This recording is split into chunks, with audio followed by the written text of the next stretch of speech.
Fala pessoal, eu sou o Diego Souza, esse é o nosso canal Falando de Flu e no vídeo de hoje a gente veio aqui para poder falar um pouquinho sobre alguns assuntos do Fluminense, como Renato Augusto, é um assunto que vem movimentando bastante o Fluminense. Algumas pessoas me mandaram uma pergunta, eu vou estar respondendo nesse vídeo, então fica gravando esse vídeo para você saber.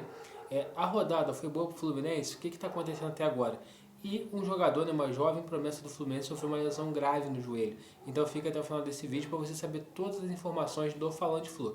E mais uma vez eu te peço, se você não é inscrito no canal ainda, se inscreve, dá essa moral pra gente. Se você gostar do nosso vídeo, compartilhe nos grupos tricolores, compartilhe com os amigos tricolores, ajude o Falando de Flu a chegar cada vez mais longe. E na descrição desse vídeo tem aqui a nossa página no Instagram para você seguir a gente lá. E caso você queira ajudar o canal também, tem o Pix do Falando de Flu. Se você quiser dar essa moral pra gente, fica à vontade aí, vai ser um prazerzaço. Agora, sem mais delongas, bora pro vídeo. E eu quero começar falando sobre a questão do Matheus Reis, jovem jogador do Fluminense, uma promessa, vinha treinando com os profissionais e nesse sábado saiu a notícia que ele rompeu o ligamento do joelho e vai desfalcar o Fluminense por um longo período. Normalmente lesão de joelho, ligamento, igual foi a dele, normalmente entre 6 a 8 meses. E é uma pena, um moleque que estava vindo, tem um bom, é do sub-20, é uma das jovens promessas que a gente tinha. E alguns jogos, se não me engano, nos últimos 2 jogos, sem ser esse jogo contra o Fortaleza, ele foi relacionado e ficou no banco. E é uma promessa, um jogador forte fisicamente, habilidoso, e essa contusão dele vai acabar retardando a entrada dele no profissional. Então fica aí, força pro moleque, tomara que tenha uma boa recuperação e consiga ajudar o Fluminense de fato, assim que ele estiver 100% fisicamente pro próximo ano, que a gente vai precisar muito dele, Fazer uma continha básica, novembro, ele deve voltar lá só para maio, junho. Então é um longo período de inatividade para o jogador, ainda mais um jovem jogador com um futuro e um potencial muito grande pela frente. A segunda que eu quero falar desse vídeo, eu vou deixar para falar da rodada no final. Vou falar primeiro do Renato Augusto. Ontem a gente postou um vídeo aqui, falando sobre a declaração do Mano Menezes, falando que o Renato Augusto é um jogador experiente, que a bola não queima no pé dele, que provavelmente ele deve ser mais utilizado nessa parte final da temporada, nesses últimos 4 jogos.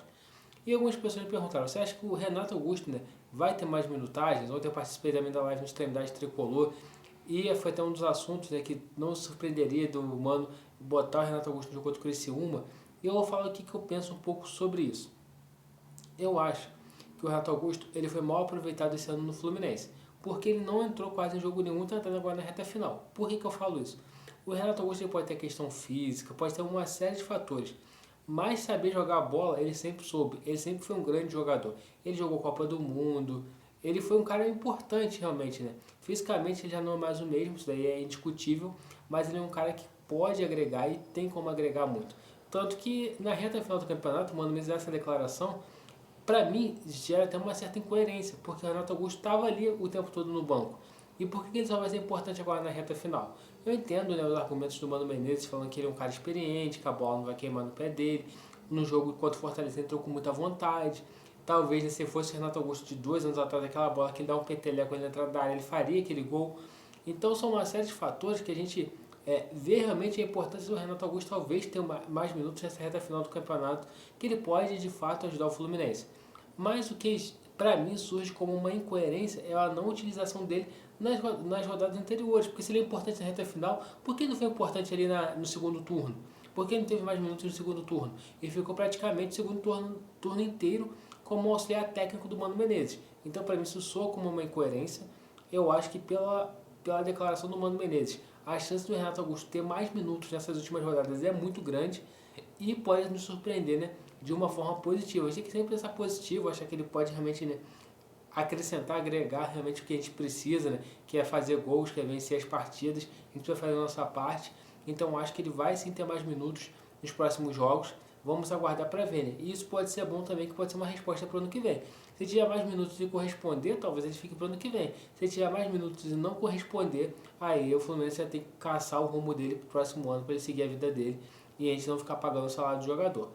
E para estar fechando esse vídeo, como a gente falou, o Fluminense vem tendo que secar os adversários, mas no momento também a gente tem que começar a fazer a nossa parte. E esse outro que é fundamental fazer a nossa parte. Se olharmos como foram os confrontos desse sábado, o Vitória empatou com o Botafogo, o Juventude e Cuiabá ficaram no empate e o Palmeiras venceu o Atlético Goianiense. Se eu não me engano, o Atlético Goianiense já está matematicamente rebaixado do Campeonato Brasileiro. O jogo do Juventude Juventude e Cuiabá. Pra gente ficou um gostinho, né, de derrota ali, porque o Juventude estava perdendo o jogo até o último minuto, quando o Nenê conseguiu fazer o gol de empate. E esse ponto o Juventude acabou ultrapassando o Fluminense. E o Vitória fez um jogo duríssimo contra o Botafogo, empatou com o Botafogo no Newton Santos. O Vitória que caminha passos largos para se livrar do rebaixamento, né? Tem 42 pontos, faltam 4 rodadas, se eu não me engano, né? 4 rodadas.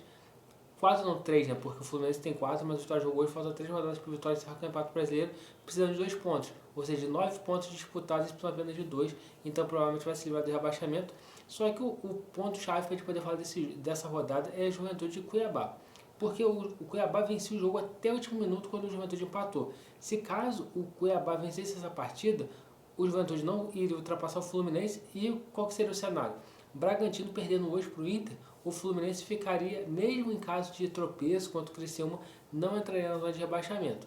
Então isso daí é mais um fator que liga o sinal de alerta para o Fluminense. Porque o Fluminense só entra na zona de rebaixamento na próxima rodada se vacilar, porque o Bragantino pega o Inter. Na minha projeção, o Inter vence o Bragantino fácil, mas vamos supor que o Bragantino vence o Inter.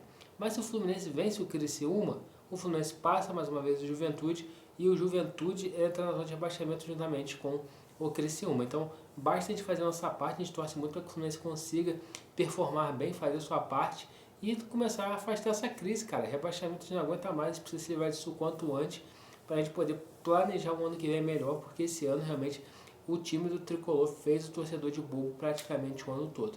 Então, pessoal, se você está assistindo esse vídeo no momento que ele está sendo lançado, 11 horas tem live aqui no Falando de Flu, 11 horas da manhã, vamos estar batendo um papo, né, falando da rodada, com mais detalhes, discutindo tudo isso aqui, então não deixe de assistir não, e pedir mais uma vez para você dar essa moral, se inscreve no canal, compartilha esse vídeo com seus amigos tricolores, compartilha nos grupos tricolores, lembrando que na descrição tem o link para o nosso Instagram, tem o link para o nosso grupo no WhatsApp, e tem o Pix do Falando de Flu, caso você queira dar uma moral. Então, saudações tricolores e até a próxima.